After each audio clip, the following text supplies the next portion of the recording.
অন্ধকার হয়ে আসছিল। লোহার গেটের পেছন থেকে কেউ একজন আমাকে ডাকছিল।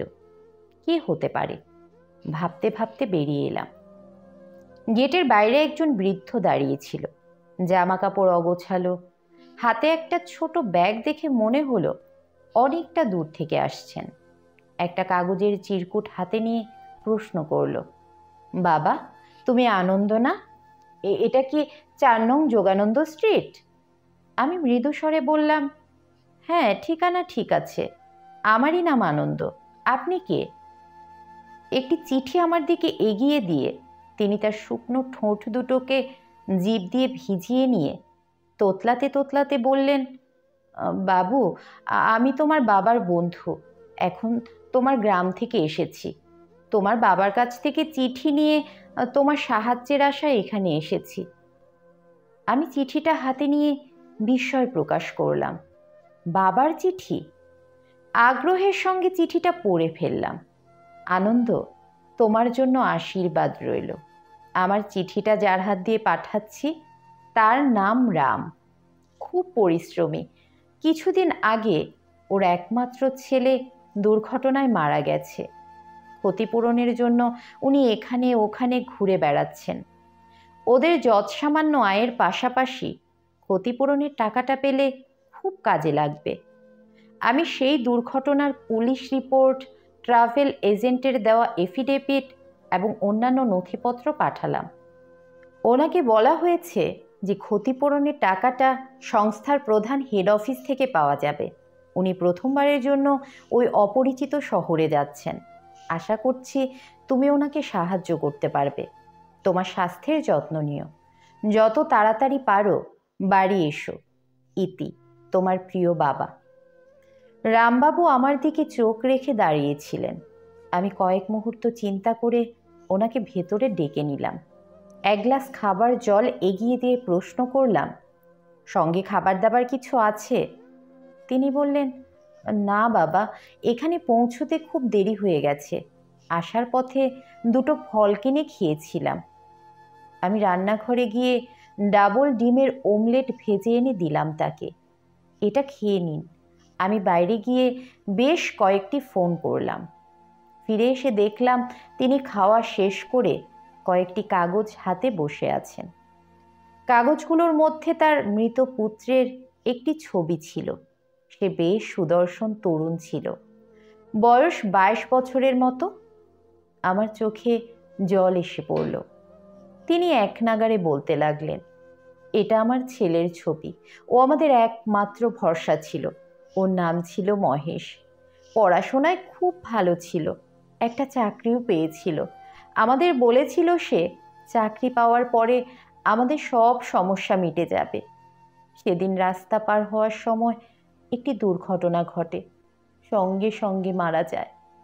মৃত ছেলের দুর্ঘটনা মৃত্যু বাবদ কোনো ক্ষতিপূরণ নিতে চাইছিলাম না, কিন্তু আমি দিন দিন দুর্বল হয়ে পড়েছি। আমার স্ত্রীও তেমন কাজ করতে পারে না।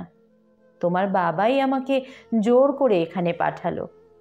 কাগজপত্র তৈরি করে দিয়ে বলল, আমার ছেলে তোমাকে সাহায্য করবে। এই কথা বলে তিনি থামলেন।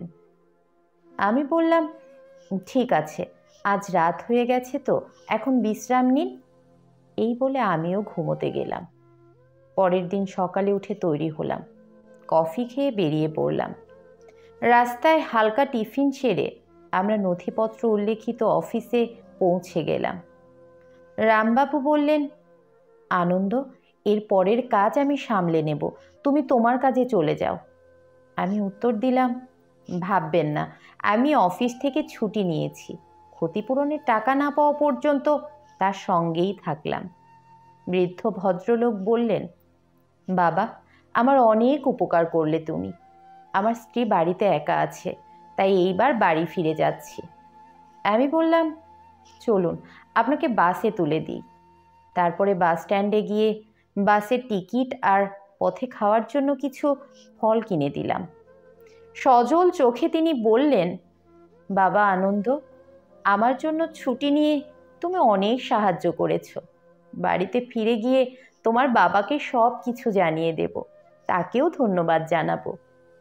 আমি তার দুহাত ধরে একটু হেসে বললাম, আমি আপনার বন্ধুর ছেলে আনন্দ নই, আমার নাম অরবিন্দ। আপনি ভুল ঠিকানায় এসেছিলেন। আনন্দের বাসা আরও 2 কিলোমিটার দূরে। আপনাকে খুব ক্লান্ত দেখে সত্যি কথাটা জানাতে মন চায়নি আমার। আমি আপনার কাগজপত্র দেখে তার ঠিকানায় ফোন করেছিলাম। তার স্ত্রী জানিয়েছিল যে আনন্দ কোনো কাজে শহরের বাইরে গেছে। আমি আপনার বন্ধুকেও ফোন করে সব কিছু জানিয়েছিলাম। তিনি খুব দুঃখিত হয়েছিলেন। তারপরে আমার আশ্বাস পেয়ে তিনি খুশি হয়েছিলেন। আপনার যা ক্ষতি হয়েছে তা পূরণ করা সম্ভব নয়, কিন্তু আপনাকে সাহায্য করতে মন চাইছিল। আপনাকে সাহায্য করতে পেরে আমি খুব আনন্দ পেয়েছি। বাস ছেড়ে দিয়েও রামবাবু আমার হাত ধরে কৃতজ্ঞতা জানাচ্ছিলেন। জলে ভেজা চোখ নিয়ে তিনি বলেছিলেন, ঈশ্বর তোমার মঙ্গল করুন। আমি ভাবছিলাম এটা আমার পক্ষে যথেষ্ট হয়েছে। আমার বাবা 15 বছর আগেই মারা গিয়েছেন। রামবাবুকে দেখে মনে হয়েছিল আমার বাবা যেন ফিরে এসেছেন। আকাশের দিকে তাকিয়ে মনে হলো আমার বাবা ওখানেই কোথাও আছেন। আমি মনে মনে বললাম, বাবা, আমি কতটা বড় হয়েছি তুমি সেটা দেখতে এসেছিলে। একটা চিঠি পাঠিয়ে তুমি দেখতে চাইছিলে আমি সাহায্য করি কি না। তোমার মতো মহান পিতার পুত্র হয়ে আমি আমার দায়িত্ব পালন করেছি। তুমি খুশি হয়েছো তো বাবা? আমার চোখে বন্যা নেমে এলো।